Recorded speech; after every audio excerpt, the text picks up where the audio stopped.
So what I have here is my Art and ELL Fluxus Kit, explaining why you should use language or art to teach languages, either in an English language learning classroom or any classroom. So if you open it up, we've got the box divided into why language is a useful tool for teaching art, and how. And this is something you really have to experience as you go through it.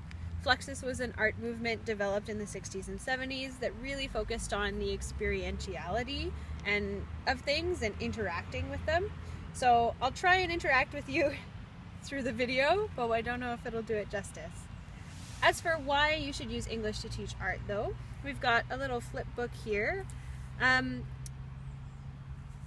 Art, by making something with art, you learn a lot about everything surrounding the image that you're creating.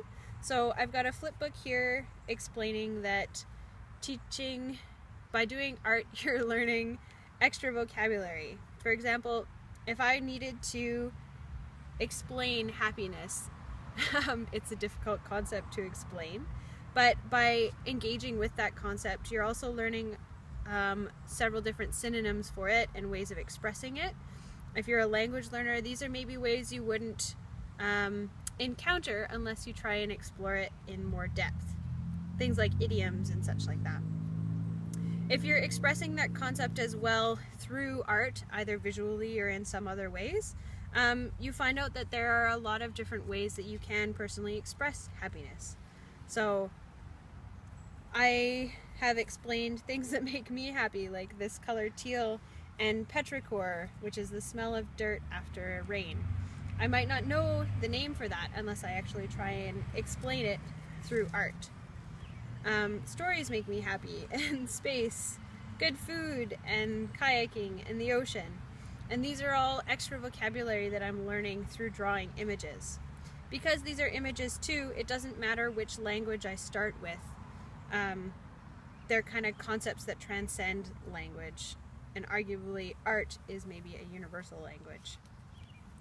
We've also got the fact that art reflects your culture and identity, and by reflecting on that, you're also adding to it. So in this box, we've got the reflection and questions of who are you? Things to reflect upon, like what makes your heart sing? How does this picture, where would you relate to in this picture? How do I feel? If you're engaging in art, you're answering all of these questions all the time.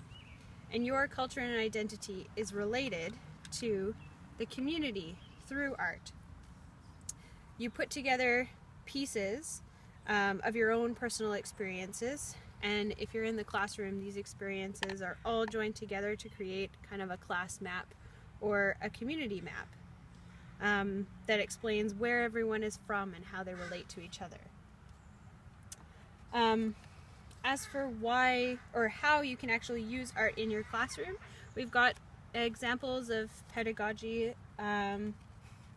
like making a map of your community, or drawing the perfect summer day and bringing in cultural elements of everyone else's perfect days, as well as the fact that you should provide visual direction when you're creating art, and little things like seating together partners who maybe don't speak the same language, or who will help each other with the project rather than talk about their daily lives, or maybe that they do talk about things like that. So I hope that's given you a bit of a taste of what's inside this Fluxus kit and how you might be able to use art to teach language and other concepts within your classroom. Thanks for watching.